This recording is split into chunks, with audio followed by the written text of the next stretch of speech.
이 좋은 수학의 계절에 주의 말씀을 듣기를 원합니다. 우리가 어찌하면 날마다 우리의 삶이 감사의 삶이 됐을지 주여 말씀하여 주시옵소서. 감사하며 예수님 이름으로 기도합니다. 아멘.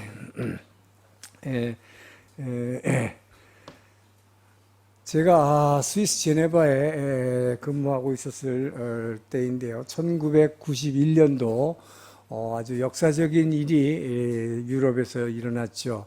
1991년도 무슨 일이었습니까? 그 베를린 장벽이 무너진 것입니다.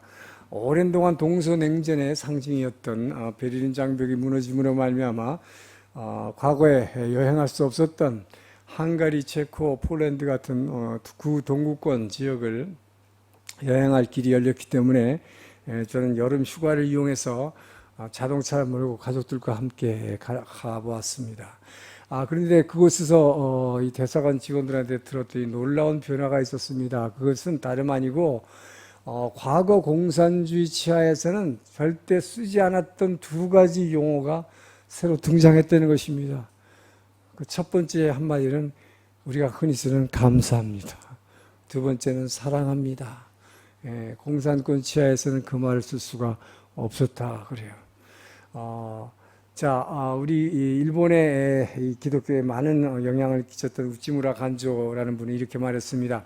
하나님이 사람을 저주할 때는 뭐 질병을 준다든지 또는 가난하게 만든다든지 그렇게 저주하는 게 아니라 우리 마음속에 감사해야 할 때가 됐는데도 감사하지 못하는, 감사하지 않는 아주 메마른 마음을 주시는 것이 저주다. 그렇게 얘기를 했습니다.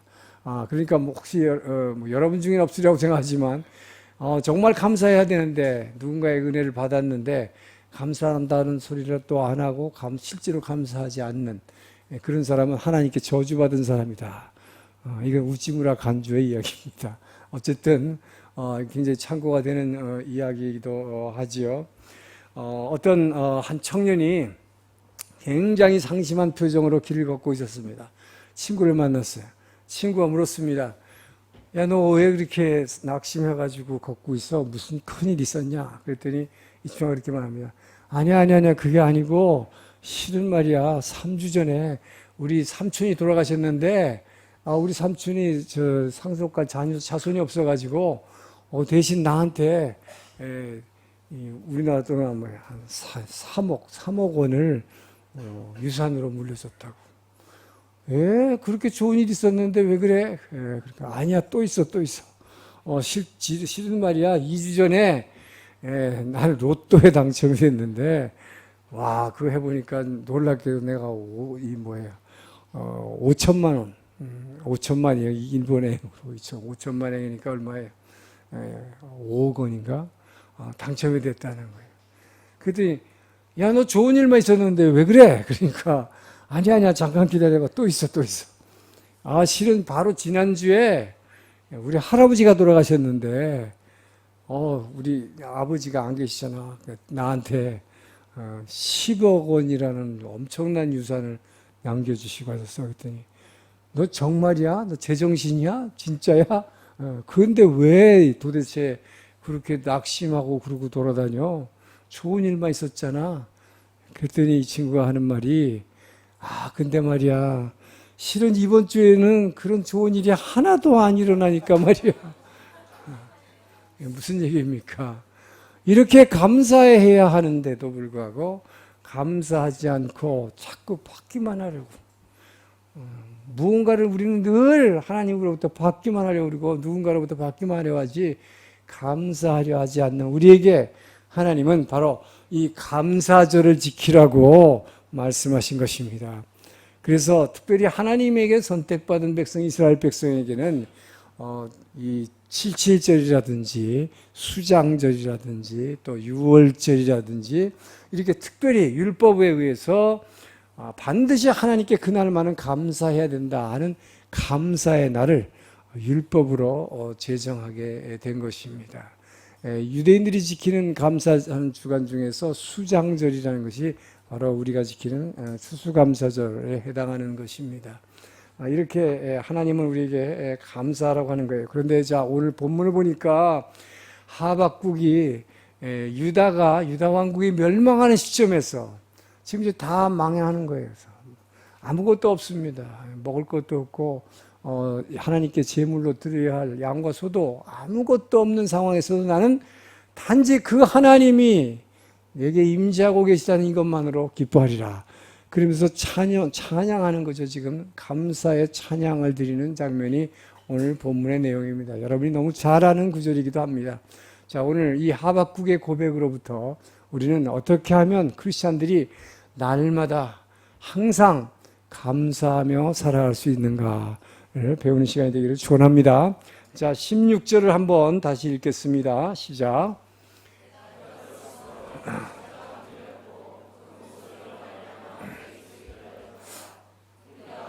지독을 썩이는 것이 내 뼈에 들어왔으며 내 몸은 내 처소에서 떨리는도다. 자, 지금 저 본문을 보니까 어떻습니까? 상황이 굉장히 기쁘고 좋은 상황입니까? 굉장히 무서운 상황입니다. 이런 무서운 상황에서 자기는 감사하겠다고 지금 찬양하겠다고 얘기하는 것이죠. 자, 첫 번째 메시지는 그렇기 때문에 감사라고 하는 것은 상황에 개의치 않고 내가 감사하기로 선택하는 것이다 하는 것입니다.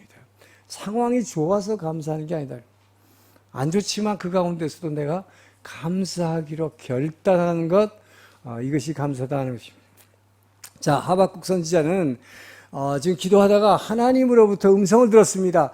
바빌론의 수십만 군대가 지금 예루살렘을 향해서 진격해 오고 있다는 그 이야기를 들었을 때 자기의 창자가 끊어질 것 같이 두려움에 떨었다라고 지금 말하고 있는 것이죠. 이렇게 두려운 상황입니다. 그러니까 결코 현재의 상황이 좋아서가 아니라 상황은 너무나 비참하지만 이 가운데서 자기는 하나님을 기뻐하고 감사하고 찬양하기로 선택했다 하는 것입니다. 그렇게 선택하니까 하나님은 실제 감사할 수 있는 상황으로 바꿔주신다 하는 것을 지금 오늘 본문이 얘기하고 있는 거예요. 여러분, 신앙의 자유를 찾아서 영국을 떠나서 신앙의 박해를 피해서 아메리카 신대륙에 도착한 청교도들, 이 청교도들이 실제로 도착한 곳은 미국의 동북부에 있는 이 프리머스라고 하는 아주 추운 지방입니다. 근데 마침 이들이 도착하자마자 겨울이 닥쳐서 이들은 정말 그 혹독한 동북부의 그 추위와 또 식량 부족, 그리고 질병, 그리고 인디안들의 습격, 이런 것들로 말미암아서 겨울이 지나자 이미 도착한 사람들의 반 이상이 다 죽었습니다. 이렇게 슬픈 가운데서도 이제 봄이 왔기 때문에 유럽에서 가져온 각종 씨앗들, 그 밀이라든지 완두콩이라든지 그 다음에 호박 같은 이 씨를 밭을 일구어서 열심히 심었습니다. 그런데 얼마 지나니까 또 인디안들이 쳐들어와가지고 그 밭을 다 짓밟아 버렸습니다. 자, 이렇게 청교도들은 자기네들이 이렇게 힘든 상황에 처할 때마다 이들이 할 수 있었다는 것은 금식하면서 기도하는 것이었습니다. 그래서 계속 금식한 거예요. 힘든 일이 있을 때마다 금식한 것입니다. 자, 그런데 얼마 있다가 또 엄청난 흉작이 되었습니다. 그리고 질병이, 전염병이 돌아왔습니다. 그러다 보니까 자, 또 우리 금식 기도하는 수밖에 없다. 그래서 금식하기로 했는데 이때 한 사람이 일어섰습니다. 여러분, 지금 상황은 우리가 비참합니다. 하나도 나아진 게 없고 우리가 아무리 금식 기도했지만 실제로 뭐 나아진 거는 별로 없습니다. 자, 이럴 때 우리가 금식하고 하나님께 구하기만 할 것이 아니라 가만히 생각해 보면 우리는 이 어려운 고통 가운데서도, 이런 상황 가운데서 하나님께 감사할 제목이 있지 않겠습니까? 자, 우선 첫째, 우리가 유럽에서는 이 신앙의 자유 때문에, 신앙의 자유가 없어서 박해를 받아서 이 청교도들이 말하자면 피해 다녔잖아요. 늘 우리는 숨어 살았습니다. 그런데 이 아메리카 대륙이라는 거 춥고 먹을 것 없고 인디안들의 습격이 있고 질병이 있지만 우리는 언제 어디서든지 마음대로 하나님을 예배하고 찬양할 수 있는 신앙의 자유가 우리에게 있지 않습니까? 우리 이것을 감사해야 되지 않겠습니까? 할렐루야. 예. 그리고 또 하나는 우리 앞에 이 광활한 대지가 있으니까, 비록 지금은 우리가 농사 짓는 방법을, 이 풍토를 잘 모르니까 몰라서 이렇게 힘들지 모르지만, 이것이 있다는, 앞으로 무한한 가능성이 있다는 것에 감사해야 되지 않겠습니까? 자, 이래서 이 사람들은 일주간을 감사주간으로 정하고, 우선 우리 금식 기도하는 대신에 하나님께 막 달라고 하기 전에 감사하기로 했습니다. 감사 예배를 드렸습니다. 아무것도 없는 가운데서 감사하기로 선택한 것입니다. 그리고 나서 조금 지났더니 인디안들이 우호 친성 방문을 찾아온 것입니다. 침략하러 온 것이 아니라. 그래서 그들이 와가지고는 이제부터는 서로 돕기로 하고, 서로 상호 협력, 그리고 불가침 조약을 맺자. 그래서 그 조약을 맺고, 인디안들이 오히려 이곳에서 이제 살 수 있도록 밀을 재배하는 방법, 그리고 특별히 그 옥수수 재배 방법을 가르쳐 줬습니다. 그 결과 그해 가을에 이렇게 풍성한 수확을 거두게 된 것입니다. 이들은 너무 감사해서 자기네들을 도와줬던 인디안들을 초청해서 함께 추수 감사 예배를 드린 것이 바로 오늘날 우리 기독교에서 지키고 있는 추수 감사절의 유래인 것입니다. 자, 이들이, 청교도들이 하나님께 감사 예배를 드렸던 것은 상황이 결코 좋아서가 아니었죠. 오히려 금식 기도하려고 그러다가 감사의 제목을 막 찾아내서 감사하기로 선택한 것입니다. 감사하기로 결단한 것입니다. 그렇게 했더니 하나님이 실제로 감사할 수 있는 여건으로 상황을 바꿔주신 것입니다. 할렐루야. 여러분들이 정말 어려운 여건 하에서도 감사의 조건을 찾아내서 먼저 감사하기를 주님으로 축원합니다. 자, 예를 들어서 여러분이 지갑을 잃어버렸어요. 그리고 재산을 잃어버려서 사기당해서 막 분하죠. 억울하죠. 하나님 왜 이런 일이 일어납니까? 내가 열심히 예배드리고 봉사하고 새벽기도도 하는데 왜 이러냐. 여러분도 그렇게 하기 쉽죠.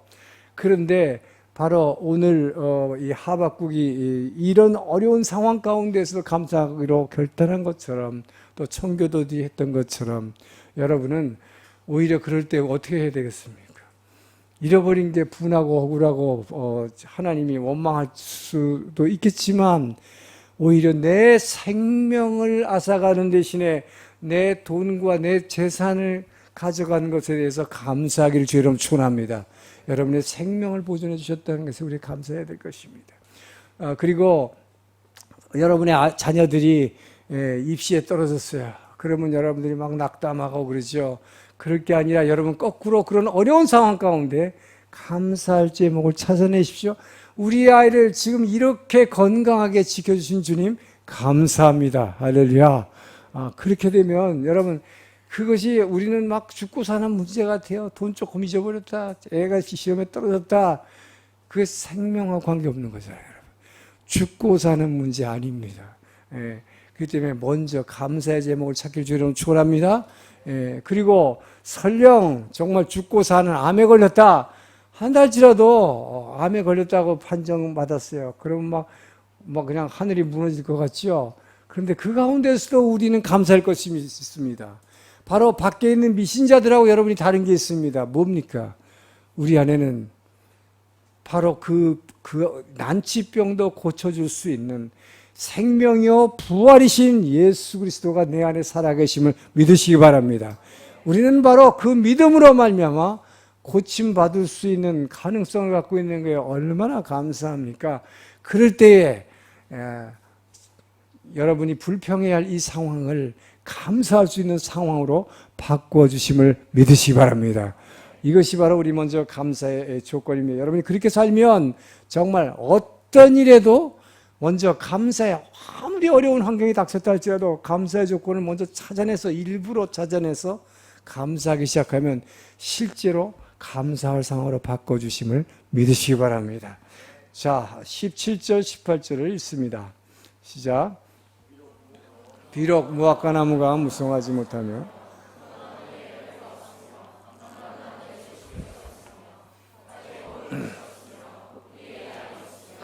외양간에 소가 없을지라도 나는 여호와로 말미암아 즐거워하며 나의 구원의 하나님으로 말미암아 기뻐하리로다. 자, 두 번째는 그렇기 때문에 지금 뭐예요? 하박국이 고백하는 것은 다 없어졌어도 하나님이 함께 계시는 것만으로 나는 감사하고 찬양하겠다 한 것 아닙니까? 그래서 우리의 두 번째 메시지는 여러분 안에 계신 그리스도만으로 만족하도록 여러분의 가치관을 바꾸시기를 주의 이름으로 축원합니다. 이 가치관이 바뀌면요, 어떤 일에도 감사할 수 있어요.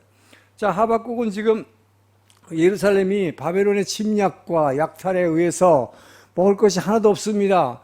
이스라엘의 대표적인 열매가 이 세 가지잖아요. 무화과, 그 다음에 뭐예요? 포도, 그 다음에 올리브. 이 세 개가 전부 없습니다. 먹을 게 없습니다. 그리고 밭에 소출이 없다고 그랬어요. 밭에 소출이 뭐예요? 야채하고 곡물이잖아요. 그러니까 지금 이 앞에 나와 있는 이런 것들이 하나도 없다는 것입니다. 먹을 것이 없는 것입니다. 그리고 외양간에 양과 소가 없다는 것은 그래도 하나님께 예배 드려야 되기 때문에 제사 드릴 때 쓰여야 할 제물인 양과 소마저 없는 것이다. 하나님께서 예배조차 드릴 수 없어요. 이런 상황 가운데서 나는, 그러나 이게 뭘 얘기합니까? 눈에 보이는 이 모든 것은 다 사라졌지만 보이지 않는 하나님의 임재가 이미 내게 주어졌다. 하박국은 지금 그 믿음을 표현하는 것입니다. 모든 것은 다 사라지지만 지금도 살아계셔서 나와 함께 계시는 하나님의 임재를 내게 주셨다. 할렐루야. 그렇기 때문에 나는 기뻐할 수 있고 기뻐하기로 결단한다. 그래서 찬양한다는 것입니다. 여러분이 만약에 그렇게 찬양할 수 있다면, 하나님의 임재만으로, 그리스도의 임재만으로 찬양할 수 있다면, 오늘의 그 결론은 19절에서 사슴처럼 높은 곳으로 다니게 하나님이 만드신다. 사슴처럼 높은 곳에 다니게 한다는 게 뭡니까? 우리는 사슴도 땅에다가 발을 딛고 살지만 사슴은 이렇게 펑펑 뛰게 만들어서 높은 곳을 다니게 만들어요. 우리는 땅에 살지만 하나님 나라를 체험하도록 하나님이 인도해 주신다는 것입니다. 바로 뭐예요? 눈에 보이는 것이 없어진 것에 대해서 실망하지 않고 내게 주신 하나님의 이미 주신 축복, 하나님의 임재가 있다는 것, 그것으로 여러분이 감사하도록 여러분의 가치관을 바꾸기만 한다면 여러분은 날마다 하나님 나라 천국을 체험하게 될 것을 믿으시기 바랍니다. 여러분이 잘 아는 그 펄벅의 돼지라는 작품 있죠. 그 펄벅의 돼지에 나온 주인공인 왕룽이라고 하는 젊은 농부, 이 농부의 이야기입니다. 이 농부는 중국의 농촌에서 정말 열심히 농사를 지었던 사람입니다. 그런데 아무리 열심히 일하고 아무리 땀 흘려도 매년 흉작이 드는 거예요. 그런데다가 좀 괜찮아지려고 그러면 홍수가 나는 거예요. 범람을 해버리는 거예요. 그래서 이 두 가지가, 흉작도 안 되고 홍수가 안 온 해에는 금년에는 풍작이 되나 보다 기대를 잔뜩 하고 있을 때, 추수하기 직전에 메뚜기 떼가 날라 새카맣게 날라. 여러분 영화 봤어요? 그거? 메뚜기 떼가 펄벅의 돼지를 보면 정말 하늘을 새카맣게 뒤집고 와서 싹 농작물을 다 갉아먹고 날아가 버리는 것입니다. 그러니까 이 왕농이라는 사람은 아무리 노력하고 열심히 일해도 먹고 살 길이 없었습니다. 도저히 이 시골에서는 살 수 없다고 생각했습니다. 그래서 가족이 대도시로 이주하기로 결심을 하고 도시로 갔습니다. 그래서 부부가 정말 무슨 일을 해서라도 땀을 흘리면서 열심히 돈을 벌기로 했습니다. 리아카를 하나 샀습니다. 그래가지고 요즘으로 하자면 이 운송 배달해 주는 거죠. 그래서 리아카를 가지고 남편은 앞에서 끌고 아내는 뒤에서 밀고 다니면서 물건을 날라주는 이 배달 사업을 한 거예요. 그래가지고 정말 악착같이 돈을 모았습니다. 그래서 꽤 많은 돈을 모았습니다. 그래서 이제 다시 시골 농촌으로 고향으로 돌아갔습니다. 고향으로 돌아가니까 꽤 부자가 된 거지요. 그래서 이 사람이 그 돈을 가지고 큰 집을 하나 지었습니다. 그리고 이제 정말 남부럽지 않게 부자 행세를 하면서 하인까지도 뒀어요. 그러니까 동네 사람들이 너무너무 부러워하는 거예요. 그래서 정말 이제 우리도 부자가 되었다. 그리고 행복한 날을 보내려고 했더니 어느 날 청천벽력 같은 일이 벌어졌습니다. 이 왕룡이라는 착한 농부가 돈을 벌고서 부자가 되고 나니까 도시로 가가지고 첩을 하나 달고 들어왔습니다. 그래가지고 안방에 있던 자기 아내를 쫓아내고 첩을 그 자리에다 앉힌 다음에 정말로 그 아내한테 첩을 위해서 밥상을 저녁밥을 차리라고 말했습니다. 그때까지만 해도 중국의 남자의 권위가 살아있을 때, 지금은 완전히 거꾸로예요. 중국은 다 공처갑니다. 99%가 공처갑니다. 그런데 어쨌든 그렇게 되니까 이 부인이 눈물을 흘리면서 자기 남편과 첩을 위해서 저녁밥을 지었습니다. 그래서 밥상을 갖다 주고선 밖으로 나와가지고 한숨을 푹 쉬면서 혼잣말로 중얼거렸습니다. 그때가 좋았는데. 바로 그때가 언제입니까? 한겨울날 추운 겨울에도 남편이 앞에서 리어카를 끌면 자기는 뒤에서 땀 뻘뻘 흘리면서 밀고 다녔던 그때가 좋았는데, 고생하던 때가 좋았다는 것이죠. 그리고 홍수를 막기 위해서 두 부부가 그 모진 비를 맞아가면서 그 추위에 떨면서 이 제방 뚝을 막 이게 무너지지 않도록 막 쌓으려고 땀을 뻘뻘 흘리던 그때가 좋았는데, 메뚜기 때가 와가지고 그걸 쫓아내기 위해서 둘이서 이리 뛰고 저리 뛰고 하면서 땀 흘리던 그 함께 고생하던 그때가 좋았는데, 라고 한탄하는 장면이 나오죠. 자, 여러분, 인간의 죄의 모든 죄의 뿌리는 이 욕망에서 오는 것입니다. 이 욕망은 한도 끝도 없기 때문에, 그렇기 때문에 욕망이 여러분 안에 있는 한 만족함이 없는 것이죠. 더 많이 하다 보니까, 그래서 우리는 이 욕망이라는 것이 있기 때문에 만족할 수 없고, 만족하지 못하니까 감사하지 못하는 것입니다. 감사할 수 없으니까 기쁠 수가 없는 것입니다. 늘 불만투성이밖에 될 수 없는 것이죠. 자, 그래서 여러분, 정말로 날마다 무슨 일이든지 감사하기 위해서는 어떻게 해야 되겠습니까? 여러분 안에 이 욕망이라는 것을 제거해버려야 됩니다. 이 욕망이라는 것을 제거해버리고 이미 하나님이 우리에게 주신 그 확실한 축복, 그 축복에 감사하는 그런 여러분이 이미 가졌던 가치관을 바꾸기를 주의 이름으로 축원합니다. 자, 그래서 여러분, 우리는 우리에게 주신 이미 주어진 것에 감사해야 돼요. 여러분이 지금 이 교회에 나오기 위해서 오늘 아침에 건강한 모습으로 일어나서 예배에 참석할 수 있었다면, 지난주에 죽은 이 세상의 100만 명보다 여러분은 축복받은 사람임을 믿으시기 바랍니다. 감사할 조건이 있죠. 그리고 여러분들이 여러분들 중에도 예를 들어서 어떤 게 있어요.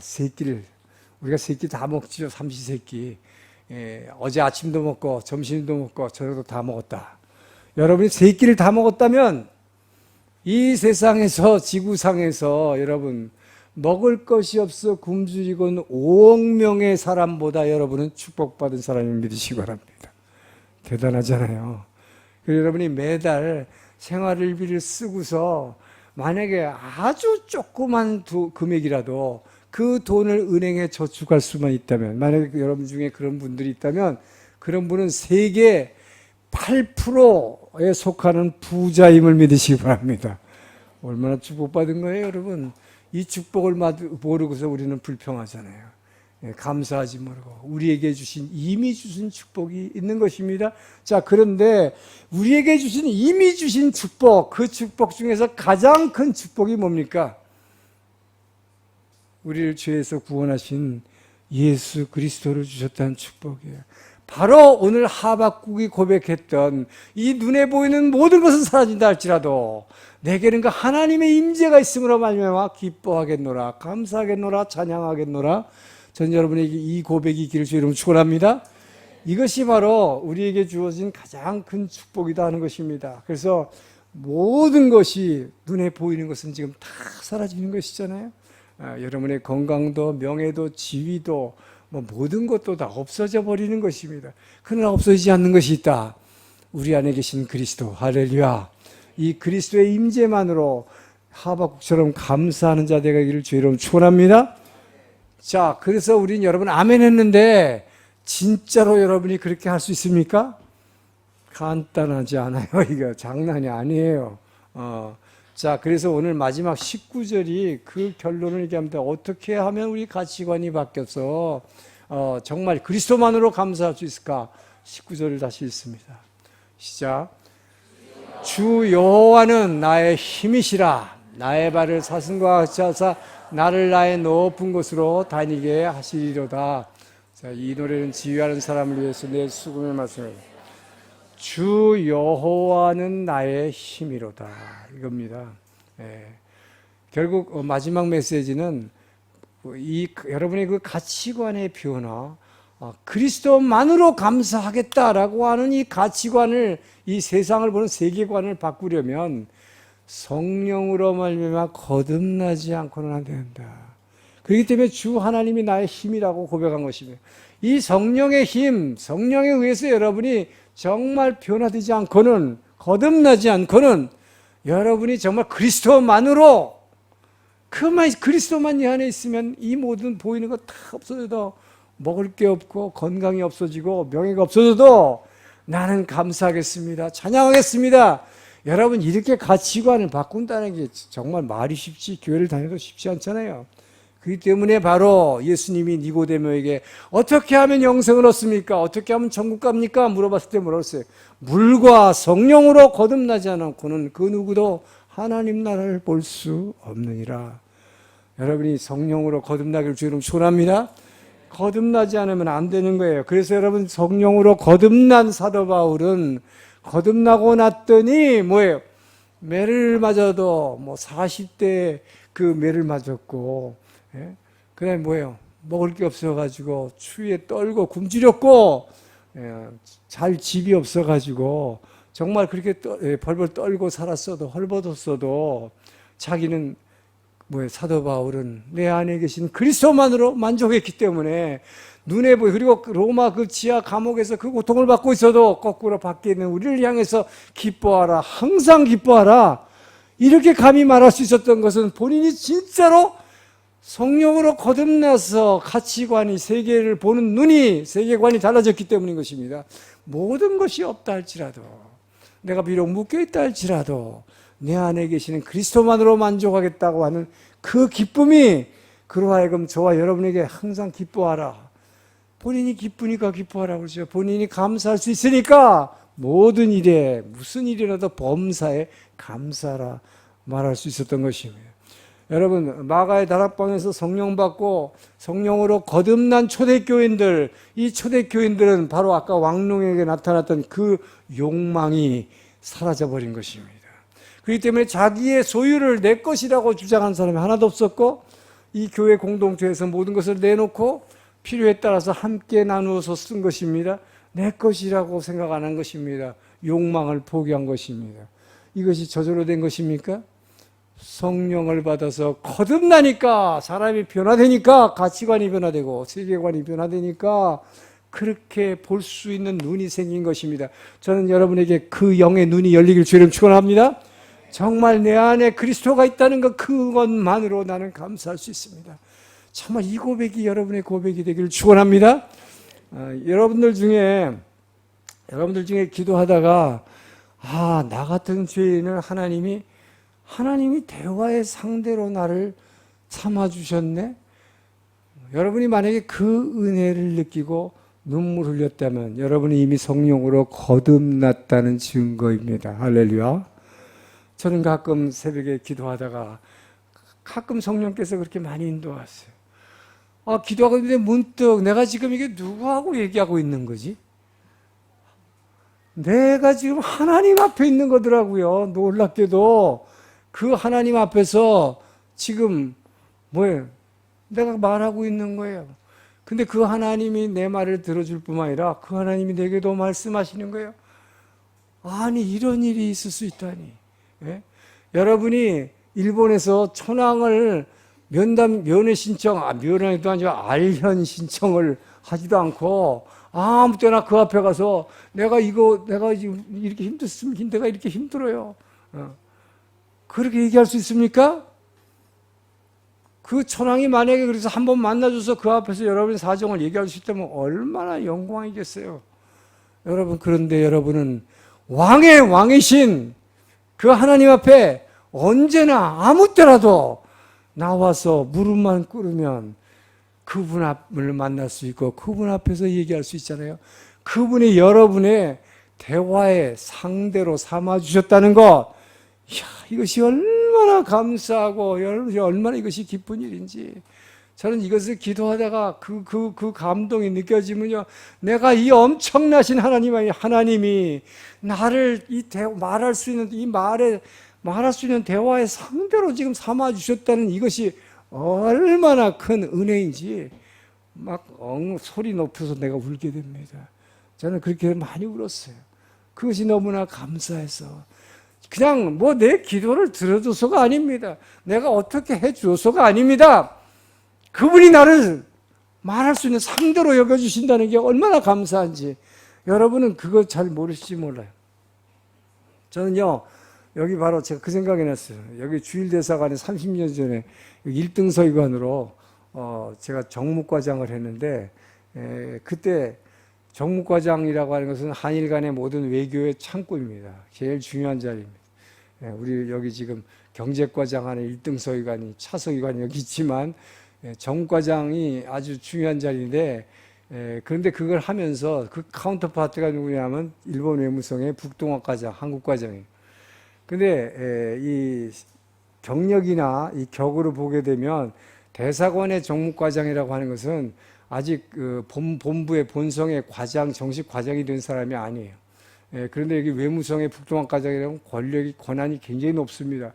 그리고 이 커리어상으로도 한 4, 5년 벌써 경력이 위에 있고 나이도 그만큼 위고, 물론 다 뭐 여기는 동경대학이나 교토대학 아주 인류대학 출신들이 외무성에 포진하고 있고, 모든 면에서 우리보다 한참 위에요.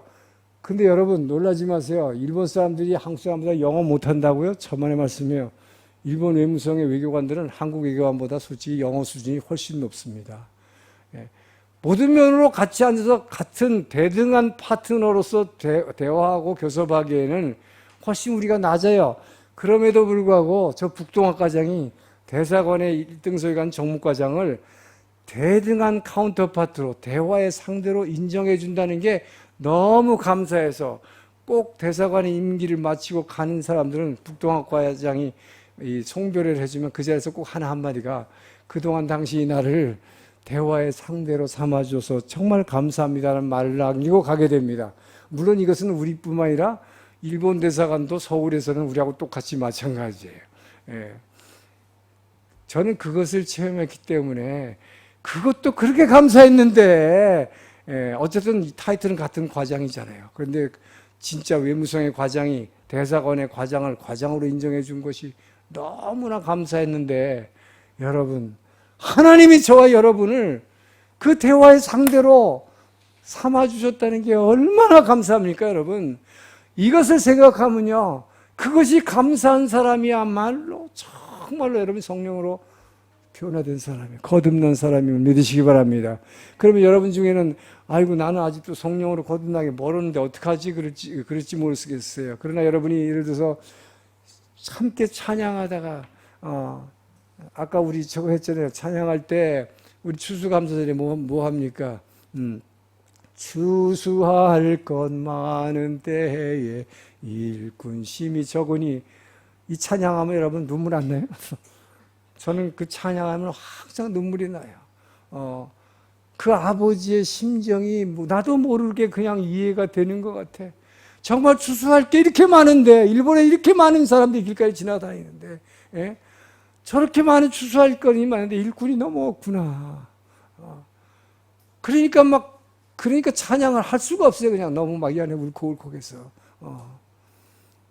그래서 한 사람이라도 이렇게 추수해서 천국 창고에 드린다는 게 얼마나 감사한지 몰라요. 여러분은 꼭 이 찬양이 아니더라도 찬양할 때 눈물을 흘릴 수 있을 거예요. 그렇죠? 그 감동으로. 그러면 여러분은 정말 성령으로 이미 거듭났음을 믿으시기 바랍니다. 여러분이 말씀을 듣다가 어느 날 갑자기 내가 가슴에 팍 살아있는 주님의 음성으로 들려온다면 여러분이 이미 거듭났음을 믿으시기 바랍니다. 여러분의 그런 가능성이 있습니다. 그리고 여러분은 끊임없이 그래서 기도하십시오. 기도의 자리에 나오세요. 그래서 그 주님과 나와 주님이 나를 그 대화의 상대로 삼아주시고 내가 언제라도 말할 수 있게 해주시는 그 하나님, 그 하나님의 여러분 임재만으로 내 안에 그분이 계시다는 것만으로 감사한다면 여러분이 우울할 일이 없어요.